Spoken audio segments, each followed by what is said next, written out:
In 1994, Jim Cornette, Jim Ross, and myself met a young man by the name of Skyfire, who went on to be Jason Jett.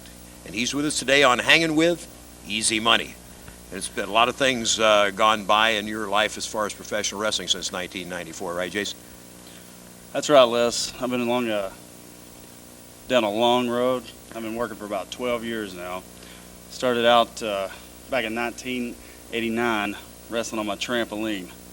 That was the only thing I've ever wanted to do in my life was wrestle. So I pretty much dedicated my entire life to that.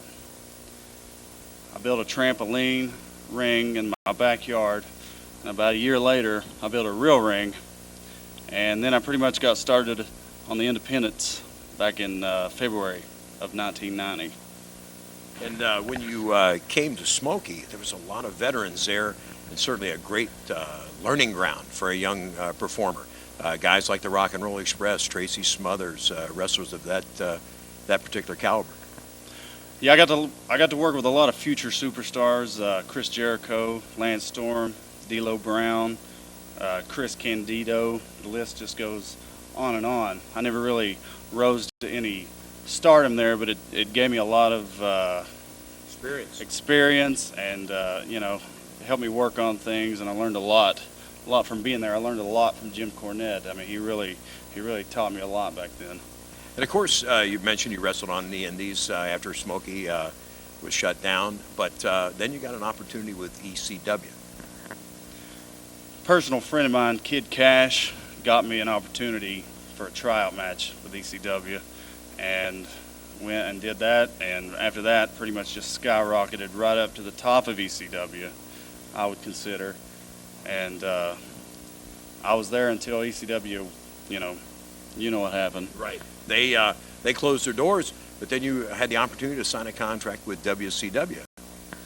Yeah, that was probably the highlight of my life right there. I mean, I've been working to either get in the WCW or the WWF, practically half of my life.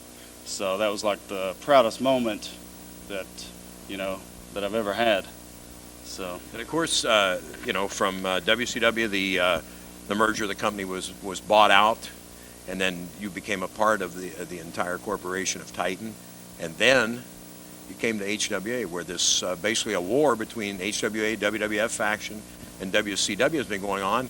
And of course, your name was drawn in the first round of the heavyweight title tournament, and today you're facing Steve Blackman. Is going to be quite a test for you. Steve Blackman. Right. Steve Blackman, you're a great martial artist. You've been the hardcore champion many, many times over. You've got a list a mile long of superstars that you've defeated. But there's one name on that list, Les Thatcher, that's not going to be added tonight.